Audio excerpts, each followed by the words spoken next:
ኣብ ሕብረት ኣፍሪቃ እንታይ ጋጢሙ? This is how it looked. Parts of Somalia, Djibouti and Eritrea within its borders. ኣብ መድረኽ ሕብረት ኣፍሪቃ እንታይ ጋጢሙ ከም ዝፍለጥ ሰሚት ናይ ኣፍሪቃ ኣብ ኢትዮጵያ ሕብረት ኣፍሪቃ ሰሚት ይካየድ ኣሎ። ስለዚ በዚ ኸኒ ኩለን ሃገራት ዝሳተፋሉ ዘለዋ እየን ማለት እዩ።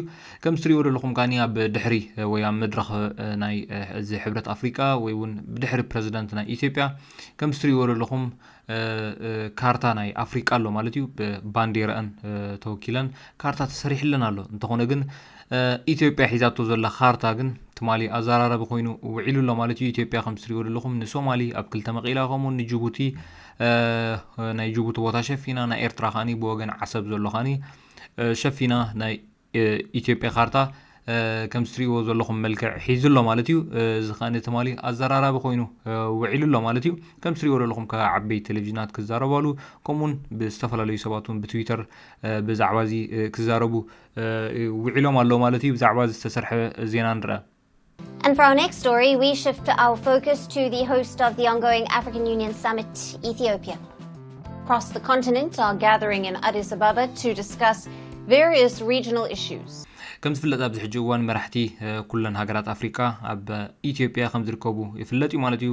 መራሕቲ ወይ እውን ወከልቲ ሃገራት ኣፍሪቃ ኣብ ኢትዮጵያ ይርከቡ ኣሎ ማለት እዩ። ሰሚት ወይ ካኒ ሕብረት ኣፍሪቃ ይካየድ ስለ ዘሎ ብሰሙን ዝ ማለት እዩ። The row is over a map displayed by Ethiopia at the gathering. Ethiopia displayed a large poster of the map of the continent. It intended to feature each country's flag over its respective map. ስለዚ ትሪእዎ ዘለኹም ካኒ ኣብ ባክግራውንድ ወይ ካኒ ኣብ መድረኽ ናይ ሕብረት ኣፍሪቃ ዝተሳእለ እዩ ማለት እዩ። ባንዴራታት ተወኪለን ብባንዴራታት ተወኪለን ሃገራት ኣብ ካርተን ብባንዴራን ተወኪሉ ከምዚ ዓይነት ምስሊ ብምሓዝ ምስሊ ናይ ኣፍሪቃ ተሳኢሉ ኣሎ ማለት እዩ። ኣብ ድሕሪ ናይ ፕረዚደንት ናይ ኢትዮጵያ ከም ትሪእዎ ዘለኹም ማለት እዩ። Map behind the president of Ethiopia included parts of Somalia, Djibouti and Eritrea within its borders. ተቐንዲ ኣብዚ ፍሉይ ኮይኑ ወፂኡ ዘሎ ናይ ኢትዮጵያ ካርታ እዩ እቲ ኣዘራርባ ኮይኑ ወፂኡ ዘሎ ማለት እዩ። ከም ትሪእዎ ዘለኹም ናይ ኢትዮጵያ ካርታ ንናይ ሶማል ፍርቂ መቂሉ ኣብ ሶማሊላንድ ከምኡን ሶማል ኣብ ክልተ መቂሉ ማለት እዩ። ናይ ጅቡቲ ቦታ ሸፊኑ ከምኡን ብወገን ዓሰብ ናይ ኤርትራ እውን ሸፊኑ ከም ትሪእዎ ዘለኹም ካርታ ብምሓዝ እዩ ወፂኡ ወይ ተሳኢሉ ዘሎ ማለት እዩ። እሱ ጥራይ እውን ኣይኮነን። It also attributed significant portions of Morocco to Algeria. ከም ትሪእዎ ዘለኹም እውን ናይ ሞሮኮ ከምኡን ኣልጀርያ ናይ ሞሮኮ ቦታታት ብዙሕ ብኣልጀርያ ከም ዝተሸፈነ ዘርኢ እውን ምስሊ እውን ካልአይቲ ጌጋ ወፂኡ ኣሎ ማለት እዩ። Now the original map, as per the current African nation, እዚኣ እታ ትሪእዎ ዘለኹም እታ ኦሪጂናል ማፕ ናይ ኣፍሪቃ ሕብረት ማለት እዩ። boundary should somewhat look like this. ከም ትሪእዎ ዘለኹም ናይ ሞሮኮ ብዙሕ ቦታታት ዝተሸፈነ እዩ። እዚ ናይ ኢስት ኣፍሪቃ ኸነ ከም ትሪእዎ ዘለኹም ናይ ሶማል ናይ ጅቡቲ ናይ ኤርትራ ኸ ከምዚ ዓይነት ካርታ እዩ ወይ እታ ኦሪጂናል ካርታ እዚኣ ትመስል ነይራ ማለት እዩ። The images of the Ethiopian version of the map have sparked outrage on social media. ትሪእዎ ዘለኹም ኣብ ትዊተር ዝተጻሕፈ ኸኒ ገለ በዚ ካርታ እዚ ዝሓረቑ ማለት እዩ። ነዚ ናይ ሕብረት ኣፍሪቃ ቦታ ንኽእለ ዝዛረቡ ማለት እዩ። The headquarter of African Union must be removed from Ethiopia and relocated either in Senegal or Algeria. ናብ ሴኔጋል ወይ ኣልጀርያ ክቕይር ኣለዎ እዮም ዝብሉ ዘሎ ነቲ ሕብረት ኣፍሪቃ ብዓብዩ ማለት እዩ። However, when you click on them, it shows that the posts have now been deleted. እንተኾነ ግን እታ ስእሊ እቲኣ ብቕልጡፍ እዮም ኣጥፊኦማ ማለት እዩ። እታ ፕረዚደንት ናይ ኢትዮጵያ ዝነበራ ስእሊ መጀመርያ ዘርጊሖማ ነይሮም ብዝተፈላለዩ ናይ ኢትዮጵያ መራሕቲ ካልእ ሜድያታት እውን ተዘርጊሐ ነይራ እያ። እንተኾነ ግን ብቕልጡፍ ከጥፍእዋ ክኢሎም ማለት እዩ። ብዙሕ ተቃውሞ ምስ መፅእ ከጥፍእዋ ክኢሎም ኣብታ ቀዲማ ተዘርጊሓ ዝነበረት ናይ ፕረዚደንት ናይ ኢትዮጵያ ስእሊ ማለት እዩ። ብዙሓት ማዕከናት ዜና ክሰርሓሉ ክኢለን ማለት እዩ። ይኹን እምበር እታ ስእሊ ኦልሬዲ ጥፊኦማ እዮም ከም ዝበልኩኹም። ድሕሪኡ እውን ብቪድዮ እውን እዛ ስእሊ ብቪድዮ ዝነበረታ እውን ቶታሊ ካብ ቴሌቭዥናት እውን የላን ማለት እዩ። ከም ትሪእዎ ዘለኹም ፕረዚደንት ናይ ኢትዮጵያ ዝዛረበሉ ዝነበረ ድሒሩ ብቴሌቭዥናት ዝተዘርግሐ ከምዚ ዓይነት ምስሊ እዩ ዘለዎ ማለት እዩ። ስለዚ እታ ስእሊ ቶታል ጠፍያ ማለት እዩ የላን። ኣብዚ ገለ ሰባት ብጌጋ ዝተሳእለ እዩ ብጌጋ ዝተገብረ እዩ ዝብሉ ኣለው። ምክንያቱ ናይ ሞሮኮ ናይ ኣልጀርያን ሞሮኮን እውን ካልእ ጌጋ ፈጢሩሎ ስለዚ እዚ ብጌጋ ዝተገብረ እዩ ዝብሉ ኣለው። ካልእ ኻኒ ሕብረት ኣፍሪቃ ዝኣክል ኣብ ናይ ካርታ ክጋገ ኣይክእልን እዩ ዝዓይነቱ ዝዛረቡ ሰባት እውን ኣለው ማለት እዩ። ስለዚ ጋይ እስኪ ብዛዕባ እዛ ካርታ እዚኣ ብዛዕባ እዛ ምስሊ እዚኣ እንታይ ርኢቶ ኣለኩም? ርኢቶኹም ኣብ ኮመንት ኣቕምጡ።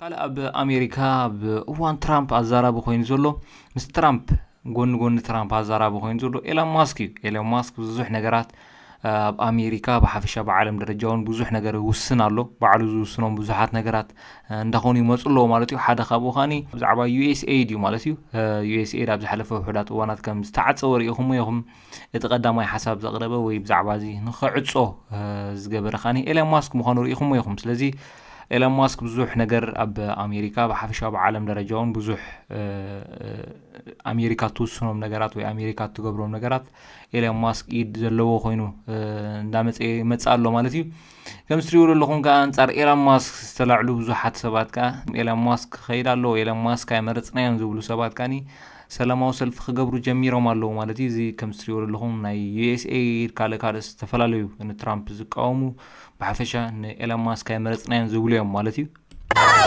Elon Musk has got to go hey hey ho ho Elon Musk has got to go hey hey ho ho yes Elon Musk has got to go hey hey ho ho Elon Musk has got to go hey hey ho ho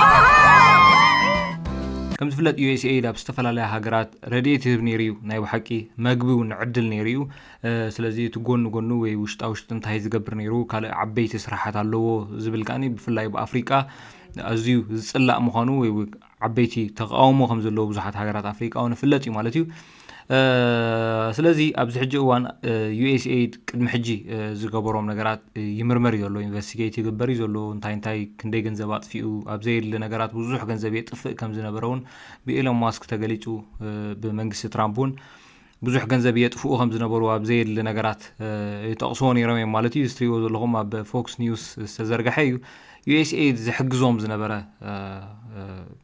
ኣብ ዝተፈላለዩ ሃገራት ንኸምዚ ኢሉ ዘውጽኦሉ ዓመታዊ ባጀት ስለዚ ንምንታይ ሕግዝ ነይሩ ኢሉ ዘውጽኦ ዝነበረ ገለ ካብኡ ከስማዕኩም 2 million for sex changes in Guatemala 2 ሚሊዮን ኣብ ጓተማላ ዝርከቡ ጾታኦም ዝቀየሩ gay rights in Jamaica ናይ gay right ኣብ ጃማይካ ዝርከቡ gay rights trans rights in Uganda ኣብ ኡጋንዳ ዝርከቡ gay right ወይ ታይባል transgender ወላ ገለመለ በሐፍሻ to distract those other countries to tear down traditional societies to hurt the church to hurt authority there ስለዚ ከም ትሪኦ ዘለኹም even በገለ ኣሜሪካውያን ዝጥቀስ ማለት እዩ ነቶም ካልቸር ናይቲ ዓዲ ምክንያቱ ከም ትሪኦ ዘለኹም 2 ሚሊዮን ባጀት ዝወፅእ እንድሕር ኮይኑ ኣብ ጓተማላ ወይ ኣብ ካልእ ኣብ ኡጋንዳ ዝርከቡ ጌይ ዝኾኑ ወይ ጾታኦም ዝቀየሩ 2 ሚሊዮን ዓመታዊ ባጀት ተውፅእ እንድሕር ኮይንካ ነቱ ዘሎ ካልቸር ኢኻ ተጥፍእ ዘለኻ ወይ ነቲ ናቶም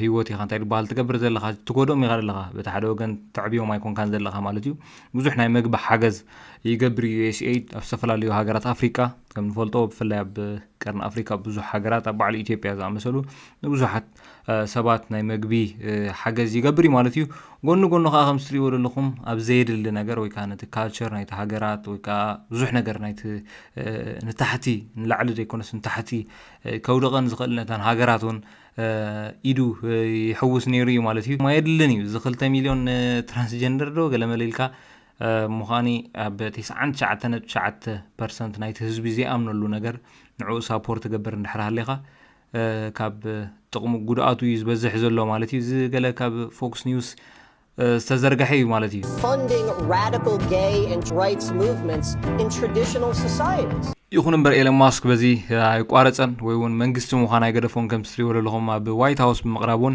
መልስታት ቴሌቪዥን እውን ቅድሚ ትማሊ ይህብ ነይሩ ማለት እዩ ስለዚ እስኪ ኤለን ማስክ ብዝገብሮ ዘሎ ብዝሕጂ እዋን ኣብ ኣሜሪካ ወይ ኣሜሪካ እትውስኖም ዘበሉ ኤለን ማስክ ዝውስኖም ዘሎ ነገራት እንታይ ርኢቶ ኣለኩም ማለት እዩ ስለዚ ጋይስ ናይ ሎማዓንቲ ቪድዮ ዝመስል ነይሩ ክሳብ ኔክስት ምድም ንረኸብ ሰላም